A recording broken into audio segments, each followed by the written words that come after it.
Hello student, this is Sadaf from MB International School, Nayagaon, Kota.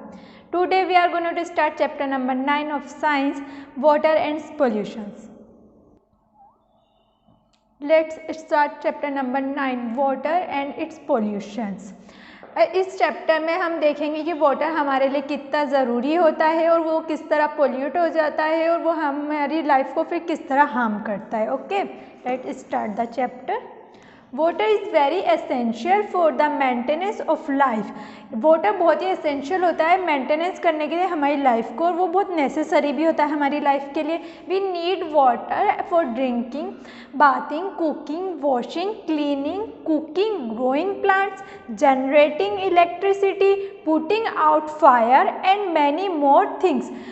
Water से हम drinking, वो हमारे पीने के लिए काम आता है, कपड़े धोने में और नहाने में, वॉशिंग के लिए, क्लीनिंग के लिए, साफ़ सफाई में, प्लांट्स को ग्रो करने के लिए हम उनको पानी देते हैं. इवन हमारी इलेक्ट्रिसिटी जो हम डेली यूज़ करते हैं वो भी हमें वाटर से भी जनरेट की जाती है और वो होती है और हम उसका यूज़ करते हैं.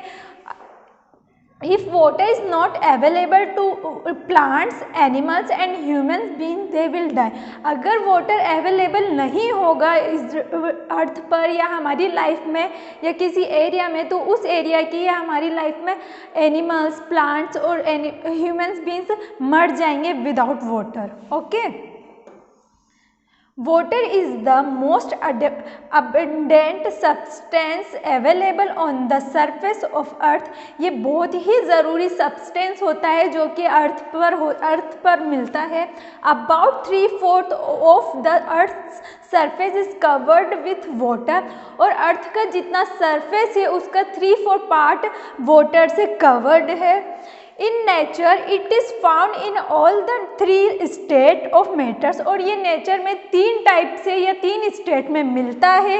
First solid, second liquid, third gas. But the most commonly it is seen in liquid state. It is found in ocean, river and lakes. और ये 3 कौन सी स्टेट होती है? First solid, second liquid and third gas. और commonly water liquid gas में ही मिलता है हमें.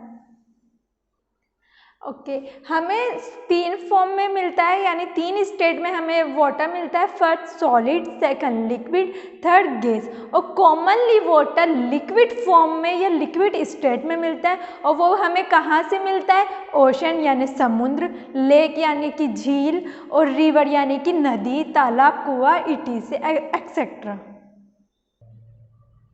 Although the total amount of the water on earth remains the same, there is an acute storage of fresh water free of salt. जो भी amount होता है वाटर का पूरा अर्थ पर, उसको स्टोरेज किया जाता है वाटर फॉर्म में. बट वो वाटर हमारा फ्रेश वाटर होता है. फ्रेश वाटर मतलब जो सॉल्ट फ्री वाटर होता है, जो ड्रिंकेबल होता है. Okay, this is because more and more water is being lost to the sea due to the soil erosion and sea water cannot be used. और ये इसलिए होता जा रहा है क्योंकि हमारा जो नॉर्मल वाटर होता है वो हम यूज़ में लेते हैं और वो बार बार वेस्ट होता जाता है. और जो समुद्र का पानी है, सी वाटर, उसको हम यूज़ में नहीं ले सकते हैं बिकॉज वो सॉल्ट फ्री नहीं होता है. Due to increasing population, demand for fresh water is also rising every day. और due to increasing population, demand for free water is also rising every day. और पॉपुलेशन, जैसे कि हमारे यहाँ पॉपुलेशन बढ़ती जा रही है, उसके अकॉर्डिंग फ्रेश वाटर हमारे लिए बहुत कम है, तो उसकी डिमांड भी बहुत बढ़ती जा रही है, राइज होती जा रही है. Water in soil state is seen as snow on high mountains and in the polar region. In the form of gas, it occurs as water vapor, mist and cloud in the atmosphere. और जैसे कि water solid state में हम देख सकते हैं as a snow, जो कि हमें माउंटेन्स यानी पहाड़ वगैरह पे दिखाई देते हैं, और वहाँ पर वो सॉलिड फॉर्म में वाटर पाया जाता है.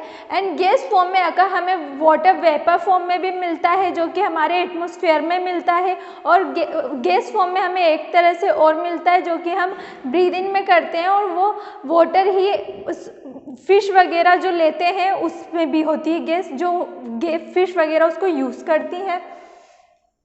The soil also contain underground water which is essential for the growth of plants. Underground water can be obtained through wells and spring। और जैसे कि हम देखते हैं अंडरग्राउंड वाटर भी होता है जो प्लांट्स को ग्रो करने के लिए बहुत हेल्पफुल होता है, और वो सॉइल इरोजन में भी बहुत काम करता है। All living organisms have some water content in their bodies। और जितनी भी लिविंग थिंग्स है जैसे ह्यूमन बीइंग्स, एनिमल्स, प्लांट्स, सब अपनी बॉडी में एक लेवल होता है जो वाटर का वो सब कैरी करते हैं। Biologists say that our body consists of about 70% of water। और ह्यूमन बींग्स की बॉडी 70% ऑफ वाटर की होती है। Elephants body has 80% of water. और एलिफेंट्स यानी कि एनिमल्स की में और एलिफेंट की बॉडी में 80% वाटर होता है। And tomato and other fruit have 90% of water etcetera. और फ्रूट्स और टमाटो वगैरह जो हम जो वेजिटेबल यूज़ करते हैं, जो हम ईट करते हैं, उनमें 90% वाटर होता है। Now next topic is source of water. हमें कहाँ से वाटर मिलता है? Water obtained from the rains, rivers, lakes, wells, springs and ocean is called nature water. जहाँ से हमें वाटर मिलता है जैसे कि रिवर से, लेक से, रेन से, वो एक नेचर वाटर कहलाता है। Nature water is available to us either on the surface of earth from the rivers, lakes, pounds and oceans और डीप अंडर द ग्राउंड्स। और जो भी हमें नेचर वाटर मिलता है वो हमें कहाँ से मिलता है? रिवर से, नदी से, तालाब से, पाउंड से and under the ground. This form of water is not pure and contain various soluble and insoluble impurities। और ये जो वाटर होता है जो प्योर नहीं होता है और उसके अंदर वेरियस होते हैं, सोल्यूबल होते हैं और इनसोल्यूबल दोनों तरह के होते हैं impurities. You know that water is a universe solvent. और हम जैसे कि जानते हैं वाटर इज यूनिवर्सल सॉल्वेंट, जो कि हम नेक्स्ट क्लास में हम पढ़ के आ चुके हैं। That is why various impurities get dissolved in water। Some of the impurities found in nature water are। जैसे कि हमने देखा है कि वाटर में इम्प्योरिटीज़ पाई जाती है, और किस तरह की इम्प्योरिटीज़ पाई जाती है वो हम देखेंगे। Various salts and minerals that are soluble in water. Some of the gases like carbon dioxide and sulfur dioxide get dissolved in water। जैसे कि कार्बन डाइऑक्साइड और सल्फर डाइऑक्साइड, हमारा वाटर यूनिवर्सल सॉल्वेंट है और वो गैस को अपने अंदर डिसॉल्व कर लेता है, इसलिए उसके अंदर इस तरह की इम्प्योरिटीज़ भी पाई जाती है गैसेस की। Various insoluble impurities like sand and mud. और उसके अंदर जैसे कि मिट्टी वगैरह भी हमें मिलती है। हम देखते हैं हमारे घर में कभी कभी गंदा पानी आता है जिसमें बहुत तरह की स्मेल होती है, और उसमें कई तरह के छोटे छोटे पार्टिकल भी होते हैं, वो मड के ही होते हैं। हमने जैसे देखा होता है germs of various disease like jaundice, dysentery cholera and typhoid. और जैसे कि हमने देखा है उस वाटर को पीने से हमें बहुत सारी तरह की बीमारियां हो जाती है, जैसे कि टाइफाइड हो जाता है और जॉन्डिस वगैरह, हमें इस तरह की बीमारियां होती है। In this part we learn about water and source of water. Further chapter will be continued next part. Thank you.